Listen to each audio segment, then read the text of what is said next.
Alsher inside Robbins, and the foul. Beautifully done. A lot of people don't know. I was born in Wisconsin. I lived there for the first 5-6 years of my life before moving to Iowa. My uncle, Duffy Conroy, he was on Bo Ryan's staff, so I grew up just loving the Badgers. I was a big fan of basketball ever since I was young. There's pictures of me holding a basketball when I was 2 years old.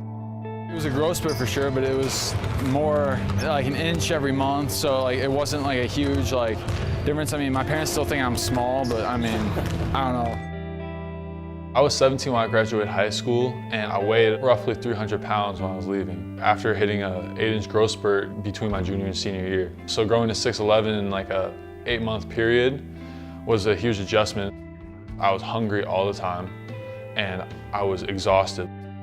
I'd clear my plate for dinner, and an hour later I'd probably make myself like 4 PB&Js, grab like handfuls of goldfish, just a lot of like stuff that has a lot of calories and probably isn't the best to eat that quantities, but like I needed to be like filled up, otherwise I was just starving.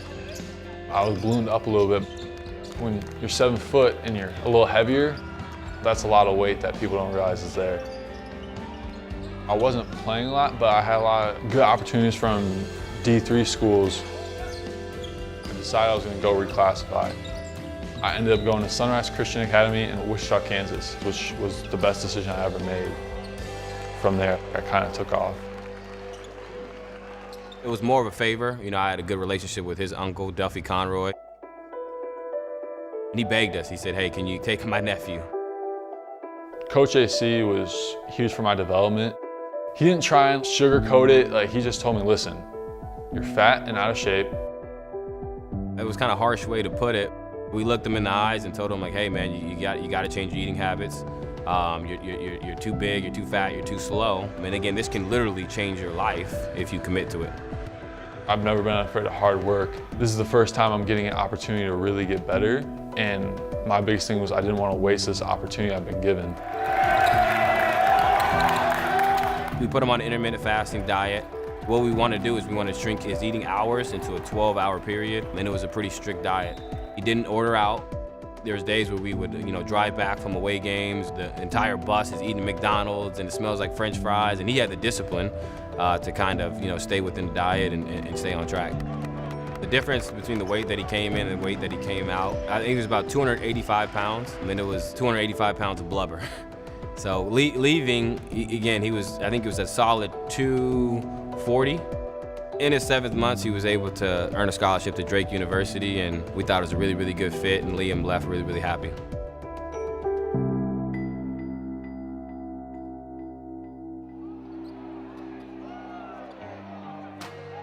When Liam potentially wanted to transfer from Drake, he called me. He was confused because on one hand, you have a program that really, really did believe in you when not a lot of programs did. And then on the other end, you do want to challenge yourself, and you have all this potential, and his uncle was at the University of Minnesota. Liam and my sister Bridget, called and just kind of wanted to get some thoughts. I told him then, I said, well, if you decide to go into the portal, you're going to get an unbelievable amount of attention. And the Gophers are going to throw their hat in the ring, but you make the decision that you think is best. Growing up a Wisconsin fan, like a dream is to play Big Ten. So I was like, I think this is the next step. Like, I've always kind of bet on myself. I think it'd be wrong if I stopped now. Well, I remember when he went into the transfer portal and became available, my assistant Ed Conroy came to me and said, my nephew is available. And I remember turning on the film and saying, okay, he's big, he's skilled, he's a really good player. Why wasn't he here in the first place? And then I started getting mad at Ed a little bit. And he kind of explained that, the journey that Liam took to get to this point. The reason I made my decision so quick, getting the call from my uncle and Coach Pitino, I'm not trying to lead anyone along when I know I'm going to go play for my uncle and Coach Pitino. Ahead of the pack, Robbins slams it home. Robbins for 3. Got it! Liam Robbins! The texts I get are ridiculous. So it's almost every game that he plays, people don't recognize him. And it's like, yeah, that's that same kid who wore the 4X practice jersey and they couldn't make lines in practice. It's Robbins who brings it home. I look back at the Ohio State game as a game where he just seemed fresh. And you saw obviously the points he was able to put on the board. I mean, the intensity at which he's rotating and blocking shots. That was because he wasn't tired. Every little thing that he's doing, do it with an insane amount of intensity. He does that, he's gonna play basketball for a long time. It's definitely just been a weird adjustment. You know, I went from just being 6'3", just not playing in high school, loving basketball, and then, you know, we grow, you know, put in a lot of work, and all of a sudden, you know, I'm playing for a Big Ten school and we're ranked. So it's definitely been a really interesting journey, to say the least.